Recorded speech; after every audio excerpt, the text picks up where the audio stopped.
This week, Siskel and Ebert review Dan Aykroyd, convinced that neighbor Jack Lemmon is a war criminal who's getting away with murder. William Hurt plays the sinister lord of a mysterious mansion in Jane Eyre. And a little boy takes an incredible journey in James and the Giant Peach.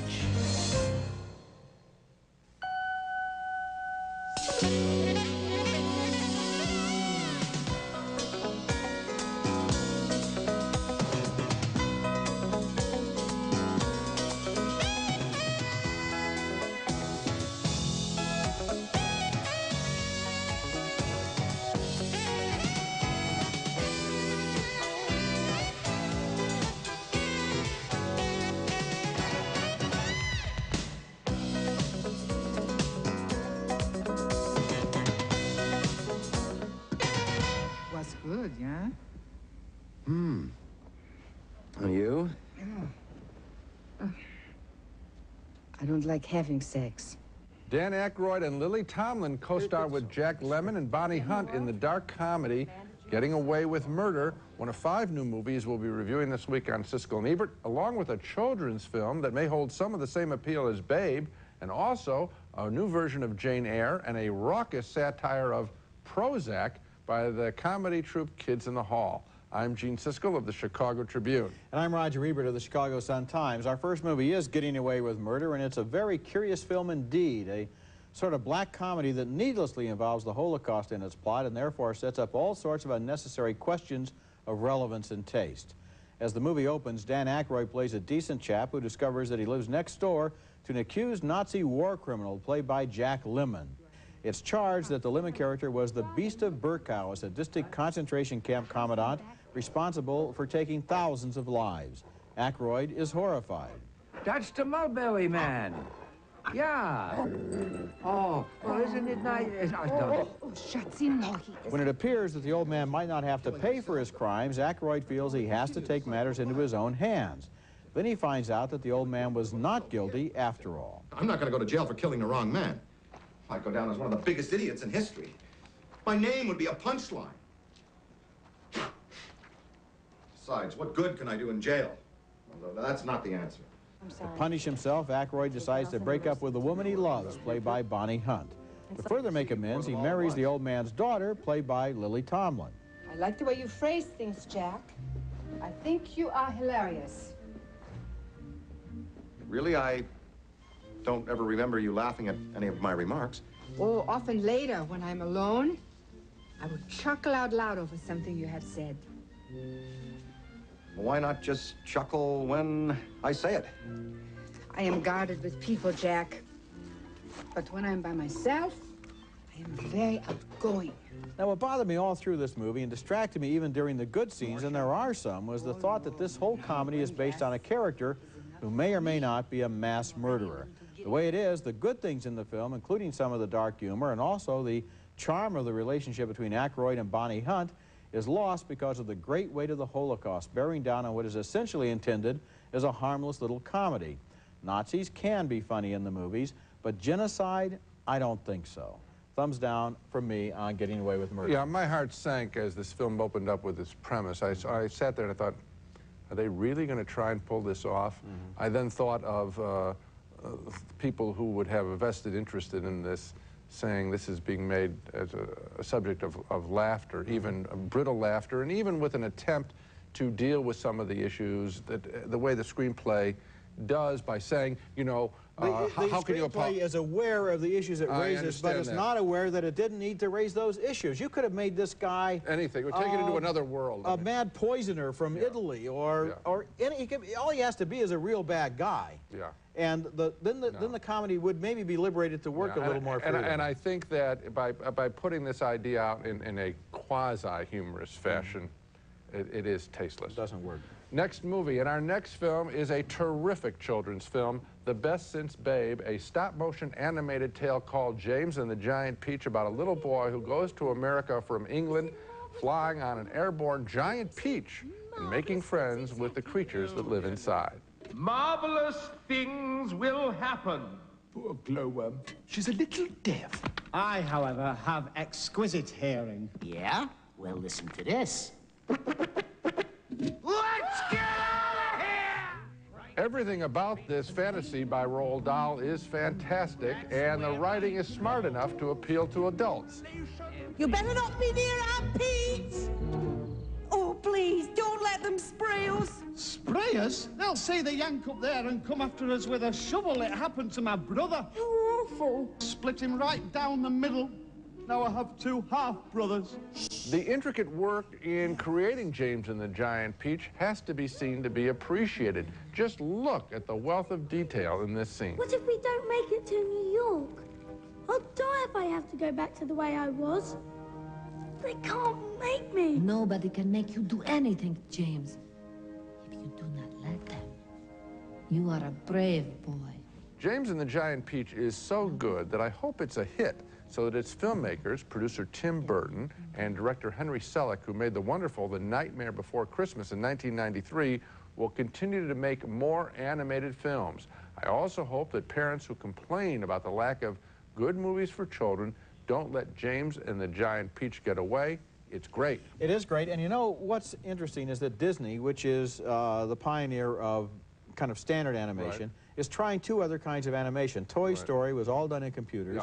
This is stop action, which was pioneered by Ray Harryhausen, and each kind of animation opens up another realm of possibilities for what can be done with magic on the screen. Well, didn't you just sit there sort of with your mouth agape as you were, I mean, they keep topping themselves. It would have been so easier if they were money-minded. You pull a couple of characters out, it's fantastic enough as it is. This it's is one just great shot after another. And you know, I had to kind of make a little ironic smile at the beginning because it starts out with live characters in beautiful soft focus pastels, James and his perfect childhood with his wonderful parents, and then bam, the parents are dead. I mean, in all of these movies, the parents are always dead, you know, something terrible happens so that the little kid can go on some kind of an adventure, and it's the premise, but here, they didn't even bother to explain it. It was just like a fly swatter. Okay, when we come back, William Hurt and Charlotte Gainsbourg star in the Gothic romance, Jane Eyre. Many credit card rebates hold you down with restrictions and yearly limits, but not the Discover card. The more you use it, the higher your cashback bonus award. So when it comes to our rebates, the sky's the limit. It pays to Discover. Before we do anything else, we gotta meet Mickey. He invented Disney World. Sure, I want to do Thunder Mountain. I'm definitely riding Dumbo. But first, I gotta talk to Mickey. I gotta meet the mouse. And after that, off to Adventureland. But not until I meet... Call 1-407-WDisney and make the dream come true. He says hi. That Mickey, I could talk to him all day. Do you know which grass and weed killer works faster?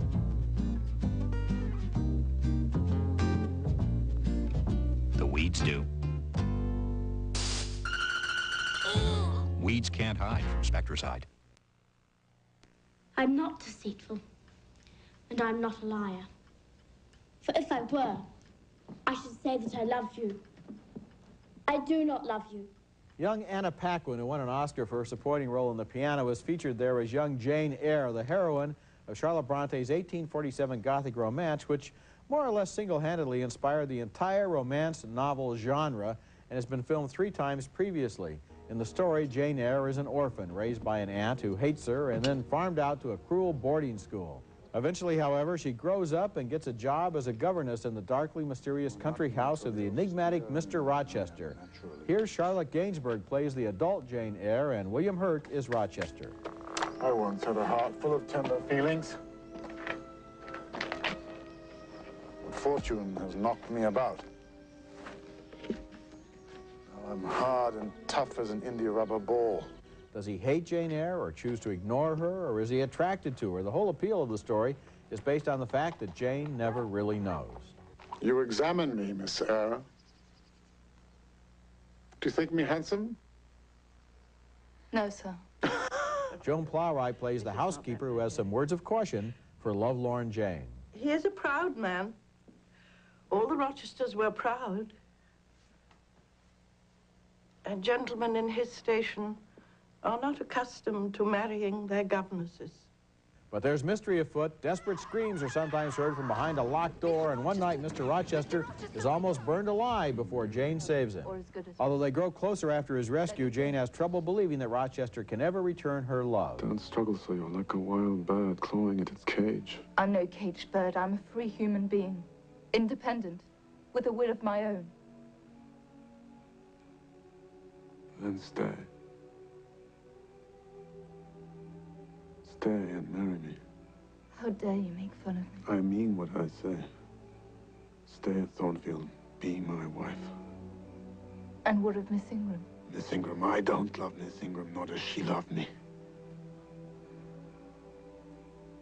Jane, you strange, almost unearthly thing. I love you as my own flesh. If you make an inventory of Jane Eyre, you're going to find most of the furniture of countless other Gothic romances. The isolated house, the family secret, the alternations between sunshine and shadow, the near tragedies, and the heroine's hopeless love for an unavailable man. All of this has been orchestrated in this version by the director Franco Zeffirelli, who is known for sunnier love stories in movies like Romeo and Juliet, although, of course, that one has an unhappier ending than Jane Eyre. I like the atmosphere of this version. I thought William Hurt made an interesting Rochester whose threat was more psychological than physical, and I thought Charlotte Gainsbourg was a good choice for playing Jane Eyre, who thinks she doesn't have a chance with the man she loves. Oh, I want to focus on the choices of the two actors. Charlotte Gainsbourg has been interesting to me in almost every time I've seen her. In The Little Thief, in The Cement Garden. She's a terrific actress, and she's playing it. She has that spunk, that core of steel that is also part of the formula of the Gothic romance. And then William Hurt. You know, this may sound so easy or so obvious, but for an American actor to take on an English accent is tough. And he does it extremely well. He could get the tripped. Foreboding presence of Rochester, very convincingly. He has the weight of the character. It's a very good piece of work, and I'm glad to see William Hurt. Okay, coming up next, the nation is tranquilized in brain candy as a financially troubled drug company feverishly puts out a new product. I think I just may have something.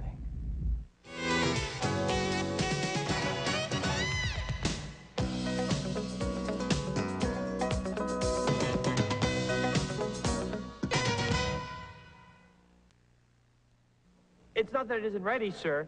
It's just that we have so much more testing to do. Dr. Cooper, is it ready or not?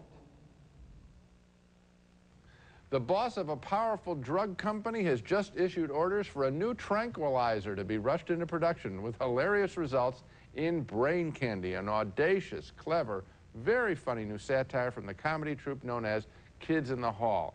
They play many of their parts in drag, and the joke doesn't stop there. What they have to say is as funny as how they look. Hi, welcome to the Nina Bedford Show. I'm Nina Bedford. Do you like my new outfit? Happiness. Can it be bought in the form of a pill? The drug they've designed is a feel-good pill, and it's possible to view Brain Candy as an indictment of the happy as a clam and excited to be one drug called Prozac. How do you feel, patient 957? Oh. Like a fresh towel drying on the line on a summer's day.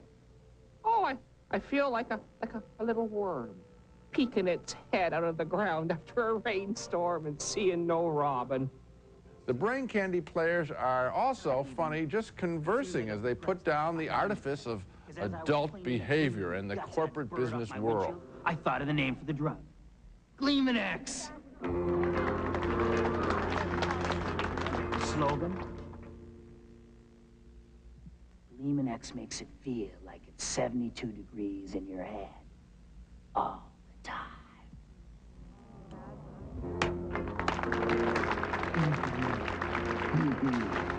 I think this is very funny stuff. Brain Candy will appeal to young moviegoers who are fans of Kids in the Hall. I've seen them a couple of times on late-night TV, and I often thought they seemed good only by comparison with the recent Saturday Night Live troops. But in Brain Candy, they're funnier than they've ever been on TV, and I recommend this picture as kind of a midnight show cult picture, which I suspect it's destined to become.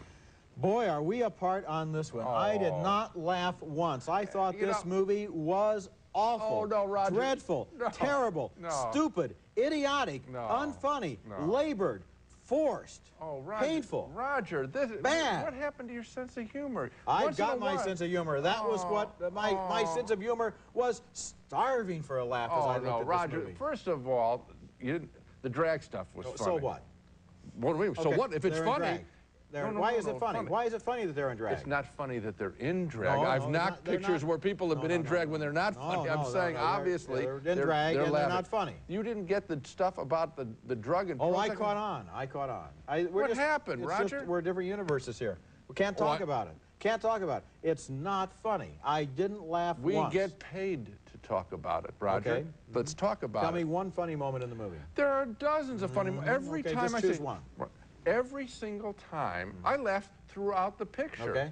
I laughed throughout the picture. Well, I'm happy for you. No. But, well, at least it's a start. It's a smile. Roger, will you look at this picture again? Maybe. Sure I will. I'd be happy to. Sometime maybe in the 21st century. When we come back, a new Japanese animated film about cyborgs with minds of their own. Ghost in the Shell is next. After driving through Botswana's never-ending supply of mud, we came upon the largest animal of the land, the African elephant. These massive creatures can plow over trees with the butt of their heads, and spectators best stand clear, for they can pick up objects weighing nearly 2 tons. The preceding has been brought to you by the powerful all-new Nissan Pathfinder, now with 20% more cargo room to help you haul big things around. Just released on video, he's one of Disney's best-loved characters in the motion picture that's delighted families for generations, The Many Adventures of Winnie the Pooh. It's the original classic motion picture, a masterpiece of Disney imagination. And now, with this limited edition video, it's yours to own forever. This is a movie every family should have in their video collection. Walt Disney's masterpiece, The Many Adventures of Winnie the Pooh, on video for a limited time. Japanese animation, or anime, is the fastest-growing underground cult in the movie world, even though these sleek and high-tech animated movies from Japan rarely surface in conventional theaters. Every year, a few of them break through, however, and the new anime feature making the rounds now is Ghost in the Shell. As the movie opens, the beautiful Major Makoko Kusanagi, who is part human, part computerized machine, breaks up an illegal meeting involving trade and internet violations. I don't believe it. Thermoptic camouflage. Kusanagi and her sidekick, Bateau, find themselves on the trail of the Puppet Master, a dreaded hacker whose intelligence exists only as a virus that seems to roam at will over the entire planetary network. Police! Everybody get down!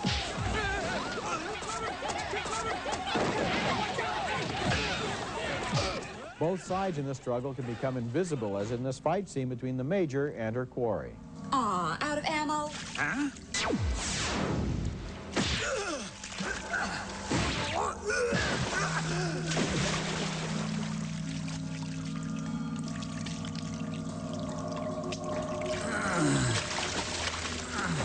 And there are philosophical dialogue passages, in one of which we learn that the Puppet Master is, in fact, a computer program so advanced that it became aware of itself and now directs its own destiny. But it needs a body to occupy and wants to convince the beautiful Major to let it share her body. The ghost in the title refers to self-conscious intelligence, whether human or cybernetic, and Ghost in the Shell is unusually intelligent and challenging science fiction aimed at smart audiences. Well, there is certainly something to think about it, and that's a refreshing thing from a lot of science fiction pictures, which are just purely doom and gloom. This is a film dealing with artificial intelligence. I like the look of the film. I like how simply moving the shadows, you know, just little movements on each character. They do it all the time. It always grabbed me. I was always staring at this film. A couple of other thoughts. One, I think this is also, this whole genre is obviously a peek into the psyche of Japan, because clearly there are people who are afraid of being robotized. Yes. And also this business of using women. They have not gotten politically correct because the woman is constantly shown nude, and her body is dissected, and it's a way of subverting or of allowing sexuality into it. And yet she is the heroine. And I understand so that. the two key things in these movies, you put your finger on both of them. One, the Robitas thing, and second, women are very frequently the protagonists, even though they are still seen as sex objects. No question. Coming up next, our video pick of the week, a film that nobody saw in theaters, and I thought was really one of the fine sleepers of 1994. Honey, look, it's her. That lady from the Sprint commercial's about 10 cents a minute. Hi, how are you? I just love your dime a minute rate. Oh, isn't that nice? Me too. It's good anywhere in the country. And now I hear you can call all the way to Canada for a dime. Canada? Really? Oh, look at that. Special on paper towels. Dime to Canada? That's bigger news than anything you'll find in there. This? Oh, this isn't mine. Blech. Call now to get 10 cents a minute across the U.S. and now even to Canada. Siskel and Ebert's Video Pick of the Week, brought to you by Orville Redenbacher's Gourmet Popping Corn, the best part of the movies. And now it's time for our Video Pick of the Week, and my choice is a film that really appealed to me in its simplicity. It's all set in one apartment. It seemingly takes place in real time, and all that it's about is a first date. The picture is called What Happened Was, and it's a superb debut feature from writer-director Tom Noonan about a dinner date between two smart and lonely New Yorkers. First, the woman, beautifully played by Karen Sillis, frantically tries to get her apartment ready.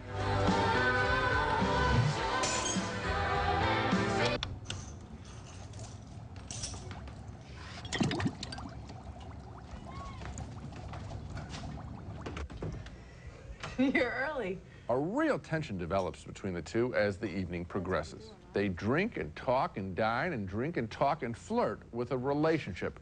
I mean, I can't believe the kind of relationships that people have. Mm-hmm. You know, it's amazing the things that people settle for. You know, sometimes, like if you're walking along the street and like you see a couple and it's like hard to imagine them sleeping together. Right, like your parents. My parents. And the compelling guy who plays the man there is Tom Noonan, the writer-director, starring in this picture as well. I think What Happened Was would be a perfect film to rent on a date. It could trigger a long night of conversation, honest conversation. Tom Noonan's What Happened Was, newly out on home video, my video pick of the week. Now let's take another look at the movies we reviewed on this show. 2 thumbs down for Getting Away with Murder, a film that is a disaster right from its premise, trying to make comedy out of a mass murderer. 2 thumbs up, way up for James and the Giant Peach, a fabulous film for children and the adults who will accompany them. 2 more thumbs up for a new treatment of Jane Eyre with wonderful performances by Charlotte Gainsbourg and William Hurt. A split vote, a wildly split vote on Kids in the Hall, Brain Candy. I thought it was an outrageous comedy. Roger was outraged by it. And 2 thumbs up for Ghost in the Shell, the Japanese animation film that may introduce a whole new audience to Japanimation. Brain Candy, Roger, Brain Candy. I wish that for you, Gene. Check it out. I think you've been taking too much of it. No, I'll tell you what, I'm going to see this picture again. I'm laughed just as hard. Okay, well, maybe I will too. That's it for this week. Next week we'll be back with reviews of more new movies, including Celtic Pride, starring Dan Aykroyd and Daniel Stern, as 2 diehard basketball fans who kidnap opposing player Damon Wayans. Don't make me hurt you now. And Mrs. Winterborn, a comedy about mistaken identity, starring Ricky Lake and Shirley MacLaine. That's next week, and until then, the balcony is closed. New extra strength Gas X soft gels. Powerful, fast-acting gas pain relief in an easy-to-swallow pill. You can refinance your mortgage or get a home equity loan at the Money Store 24 hours a day, 7 days a week. Call 1-800-LOAN-YES.